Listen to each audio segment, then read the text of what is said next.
In this video I'm going to show you what to do when you want to practice a picking lick that crosses multiple strings.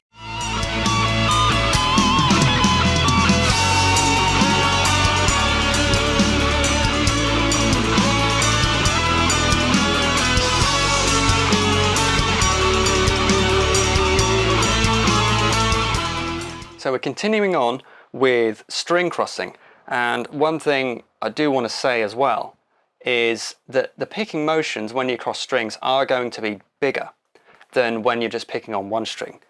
So if you can do this, do the tremolo picking, when it comes to picking across strings, just know that yes, the motion is going to be larger. Okay, of course it is, it just has to be, because that's the way it is. Your pick has to move from one string to the other, so it's going to be larger. Don't be worried about that. Don't try and hold it back deliberately, just let it do what it wants to do. You'll find that the less you try and hold those movements back and you let them be the way they're going to be, you'll actually find it easier. So when it comes to working on string crossing licks, by now we've already looked at adding one string cross at a time, and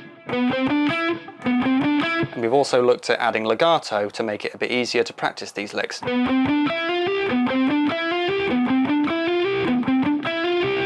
What I want to look at now is taking that even further. So let's say we've done this, and now we've started doing, now we can pick all 6 of those notes, and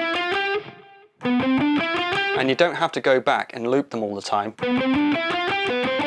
like that. In fact, you might find it easier if you don't loop them. Just do them in one direction like that. It gives you less to focus on and you have more chance of getting it right. What you would do next is you would just add another string. So if you have a string crossing lick which has several strings, this is how you would do it. You just add one more string at a time. So let's say we now have to go onto the B string. We would start it off, go to the G string, now we're going to go to the B. So that's the one more string that we've just added, right? So like that. But instead of going, the best way to do this is just go to the first note on the B string, like that.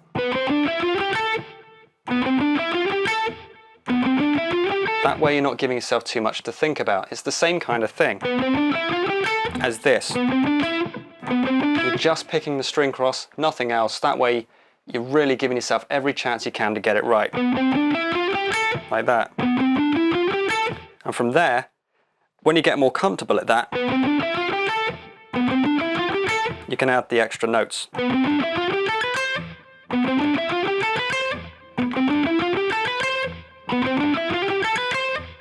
Like that. You just add a string at a time. And then from there, that's right, different string cross now.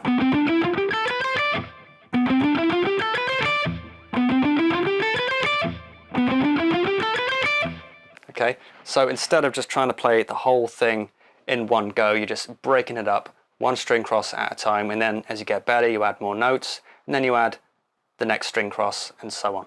So that's how you do that. That's all for now. Tune in for the next episode next week. See you then.